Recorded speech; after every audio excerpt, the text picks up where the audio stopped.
Assalamualaikum warahmatullahi wabarakatuh. Berjumpa lagi dengan saya Unggul Satriadi di acara Bincang Santai. Kali ini Bincang kedatangan tamu istimewa berasal dari Sumatera Utara. Siapa dia? Mari kita sambut kehadiran beliau di studio Bincang. Beliau adalah Mas Rahmat Taufik. Assalamualaikum Mas Rahmat. Waalaikumsalam warahmatullahi wabarakatuh, Pak Unggul. Nah, Ranger se-Nusantara, penasaran apa aktivitasnya Mas Rahmat? Kita akan banyak berbincang-bincang. Tapi sebelumnya, mari kita dengarkan perkenalan dari Mas Rahmat dulu. Silakan, Mas Rahmat, kenalan dulu ke Ranger se-Nusantara. Silakan. Baik, Pak.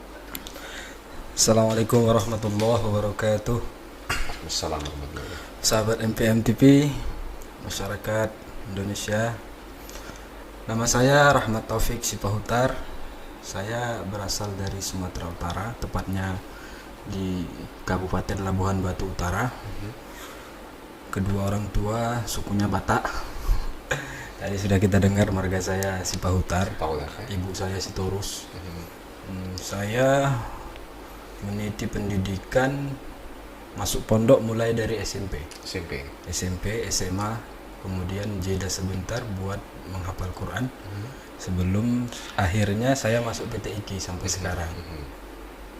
Ada 3 tahun jedanya. Jadi Pak Unggul, saya S1-nya itu umur 21 masuknya. Okay. Saya 21 baru masuk kuliah. Baru masuk usianya. Tapi nggak ada istilah terlambat untuk menuntut ilmu. Ya, benar sekali, Pak. Ya, baik, selain kuliah, aktivitas apa yang saat ini Mas Rahmat lakukan? Kelihatannya saya dengar-dengar banyak sekali kegiatannya selain kuliahnya. Silakan Mas. Ya, saya di penghujung kuliah sebenarnya. Saya tinggal menunggu waktu untuk sidang skripsi. Kemudian saat ini saya mendapat amanah baru dari Direktur Asrama PT IKI untuk menggantikan seorang teman yang mungkin sudah terlalu sibuk. Saya mendapat amanah ini menjadi musyrif atau kepala bidang tahfiz di Asrama PT IKI. Di samping itu saya kegiatan di masyarakat seperti imam sholat rawatib beberapa hari, kemudian mengajar private, tahsin dan tahfiz. Baik Mas Rahmat, ini dengar nih sering juga ikut kejuaraan-kejuaraannya. Boleh berbagi nggak kejuaraan apa saja yang sudah pernah Mas Rahmat ikuti dan dalam bidang apa nih yang Mas Rahmat ikuti nih, dan apa memang pernah menjuarai, sebutkan juaranya di mana, lokasinya dan lain-lain. Silakan Mas Rahmat biar para ranger paham nih. Kejuaraan di bidang Quranic Talent ya Pak. Yep. Quranic Talent yang terakhir saya ikut 2020 di Padang, cabang tahfiz dan tafsir bahasa Inggris. Tahfiz dan tafsir bahasa Inggris. Berbahasa Inggris. Sebelumnya saya mengikuti Quranic Talent di bidang tahfiz saja yang 20, cuman itu saya belum klimaks gitu. Juaranya usianya sudah habis. Terbentur seusia nih Mas. Terbentur usia, Pak. Tapi nggak patah semangat ya. Nggak patah semangat. Okay. Ya. Jadi yang tadi ikut lomba di Padang? Di Padang ya, terakhir 2020. 2020. Itu boleh tahu juara keberapa tuh Mas? Di penyisihan saya kedua, kemudian di final drop sedikit ketiga. Ketiga. Baik, berarti Mas Rahmat bahasa Arabnya mantap nih ya. Waduh, nggak bisa dibilang mantap. Ya, terjemahan juga mantap. Bahasa Inggrisnya juga mantap nih. Waduh, bahasa Inggrisnya luar biasa nih. Mas boleh tahu nggak nih, kan sudah mengikuti kejuaraan tingkat nasional ya. Nah, sebelumnya belajar, kalau Quran belajar dari kampus ya berarti ya, dari PT IKI atau sebelumnya juga belajar dari pondok juga ya. Nah, kalau bahasa Inggrisnya nih, apakah di kampus sendiri emang ada waktu untuk belajar atau ada pengampunya, atau mungkin belajar secara mandiri, atau punya metode lain nih, Mas? Saya jelaskannya agak panjang, nggak apa-apa. Oh, silakan ya. Kita di Indonesia ini, kita mulai belajar bahasa Inggris itu dari kelas 3 SD. Tapi kita menganggap bahwa itu kemampuan yang tidak biasa begitu, berbahasa Inggris, apalagi di kalangan masyarakat daerah gitu. Kesalahannya adalah kita menganggap bahasa Inggris itu sebagai mata pelajaran. bukan sebagai alat komunikasi. Seharusnya kita menganggap dia sebagai alat komunikasi. Karena kesalahan berpikir tadi, kita hanya ingin belajar bahasa Inggris, ingin dapat nilai, memenangkan ujian, kemudian lulus. Terakhir, kita tidak menganggapnya alat komunikasi lagi. Di samping itu, banyak orang yang tidak belajar secara formal, tidak di sekolah, tidak di kampus, tapi bisa karena memang aktualisasi dari bahasa itu. Aktualisasi bahasanya, mereka menganggap itu adalah sesuatu yang penting untuk menyampaikan sesuatu, menyampaikan apapun melalui komunikasi. Jadi saya intent belajar bahasa Inggris itu menganggap bahwa bahasa Inggris adalah alat komunikasi, bukan sekedar mata pelajaran. Justru di kampus saya bukan student yang unggul dalam bahasa Inggris itu. Kalau pelajaran atau mata kuliahnya saya diam-diam aja itu kan, nggak banyak, istilahnya tidak ikut interaktif dalam seperti teman-teman lainnya gitu. Jadi ya saya intent belajar di kos, kemudian saya yang formal dan sangat intent itu belajar, saya tahun 2019 akhir itu pergi ke Pare di Kediri. Saya di sana sekitar 1 bulan 2 minggu, habiskan waktu di sana untuk belajar intens 1 hari sampai 5 kelas 1 hari, Senin sampai Jumat. Di jam paginya di Pare itu kalau saya tidak lupa jam 6 pagi. Jam pertama itu jam 6 pagi, masih agak gelap gitu. Kita naik sepeda kan di Pare, biasa anak-anak kursusan naik sepeda satu jam itu bisa 1,5 jam, 1 jam mata pelajaran, kemudian disambung sampai sore, sampai malam. Nah, memang aktivitas 1 hari seharinya ya bahasa Inggris terus. Nah, tapi ya kalau memang mau belajar, tapi di sini juga kalau kita salah gunakan tempat waktu, Pare ini merupakan suatu tempat yang asyik untuk bermain-main gitu. Istilahnya kalau mau liburan, Pare ini asyik, temannya banyak gitu kan, lokasinya bagus, jajanannya murah-murah gitu. Kalau dimakan di warung apa semuanya gitu. Saya di situ intentnya. Kemudian untuk yang lebih spesifik mengenai tafsir itu ya saya belajar sendiri. Mandiri ya, belajar mandiri.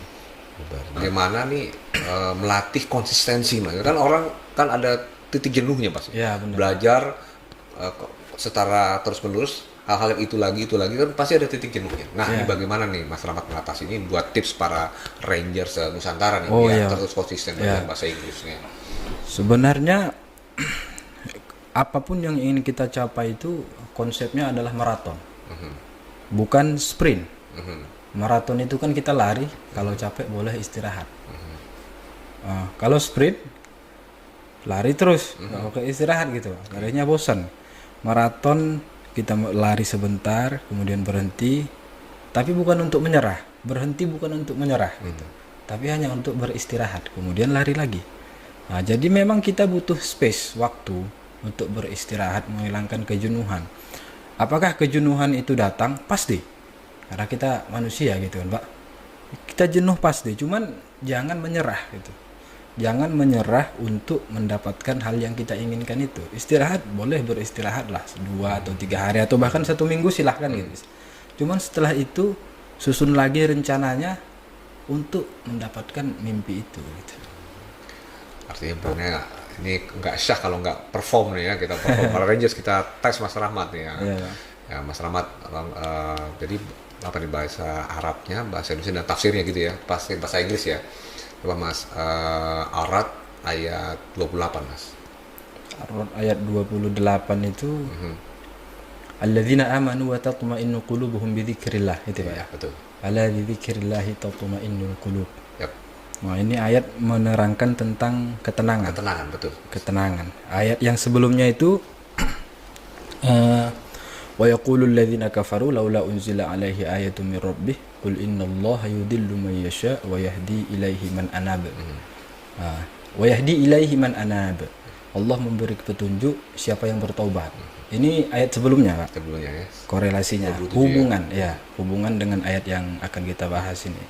Wa yahdi ilaihi man anab. Allah memberi petunjuk kepada siapa yang kembali kepada Allah atau bertobat.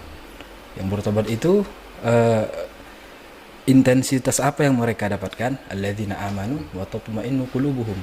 Orang taubat itu biasanya lebih tenang hatinya. Alladzina amanu wa tatma'innu qulubuhum bi dzikrillah. Secara psikologi, kenapa Allah memerintahkan kita berzikir? Berzikir itu banyak pembahasannya di Al-Qur'an itu sendiri. Contohnya yang lain, la tulhikum amwalukum wala auladukum an dzikrillah, itu Al-Munafiqun. Jangan sampai harta dan anak-anak kalian melalaikan dari mengingat Allah. Zikir kan? Bukan dari takwa kepada Allah atau dari jangan sampai melalaikan dari iman kepada Allah, tapi pilihan katanya adalah zikir. Nah, an dzikrillah. Secara psikologi ternyata zikrullah itu menenangkan badan, pikiran, menenangkan jasmani dan rohani kita. Psikologinya begitu. Jadi memang zikrullah itu penting, apalagi kita orang yang menganut kepercayaan agama ini, percaya dengan nilai-nilai seperti itu. Zikir menjadi suatu bagian yang penting dalam perjalanan ibadah kita. Oke, sekarang ditranslate ke bahasa Inggris. Yang mana tadi, Pak? Yang tadi yang Mas jelaskan. Alladzina amanu wa tatma'innu qulubuhum itu. Oke. Alladzina amanu wa tatma'innu qulubuhum bi dzikrillah. Those whose heart who secure bi dzikrillah, with the remembrance of the name of Allah. Ala bi dzikrillah tatma'innul qulub. Unquestionably, tidak diragukan lagi. Bi dzikrillah tatma'innul qulub. Heart will be secure with the remembrance of Allah. Tidak diragukan lagi, hati akan tenang dengan mengingat Allah. Cara berzikir Ya. juga mengingat Allah ya. Baik, luar biasa. Ya, udah banyak sekali pengen yang saya tanyakan ke Mas Rahmat, tapi Ya. waktu juga membatasi kita nih, Ya. Mas ya. Tapi dari bagaimanapun di sela-sela kesibukan Mas Rahmat, saya mengucapkan terima kasih telah hadir di Binsan Mas Rahmat ya. Ya, Sama-sama, Pak Unggul. mungkin ada kata-kata inspirasi atau motivasi yang ingin disampaikan ke para Rangers Nusantara, Mas Rahmat. Kata-kata inspirasi untuk para Ranger Just Nusantara. Nusantara. Seluruh Ranger Nusantara gitu, Pak ya.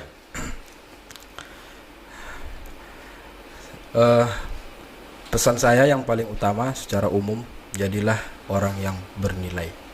Tidak hanya pintar, tidak hanya kaya, tidak hanya pandai atau cerdas, tapi menjadi orang yang bernilai. Orang yang bernilai salah satunya punya tujuan jarak dekat, atau mungkin yang bisa kita sebut visi. Tujuan jarak jauh, misi hidup yang bagaimana yang akan kita inginkan. Kemudian yang kedua, membantu orang lain, menolong sesama secara kemanusiaan dan secara keagamaan. Kemudian berani mengambil resiko serta mempelajari hal-hal baru. Baik, Mas Rahmat, luar biasa kata-kata inspirasi dan motivasinya. Baik, terima kasih sekali lagi Mas Rahmat. Sama-sama, Pak. Demikian tadi bincang santai kami dengan Mas Rahmat Taufik. Para Rangers Nusantara, banyak hal yang kita bisa petik dan ambil hikmahnya dari perbincangan kita tadi. Saya Unggul Satiradi pamit undur diri. Sampai bertemu lagi di acara bincang santai berikutnya. Wassalamualaikum warahmatullahi wabarakatuh. Waalaikumsalam warahmatullahi wabarakatuh.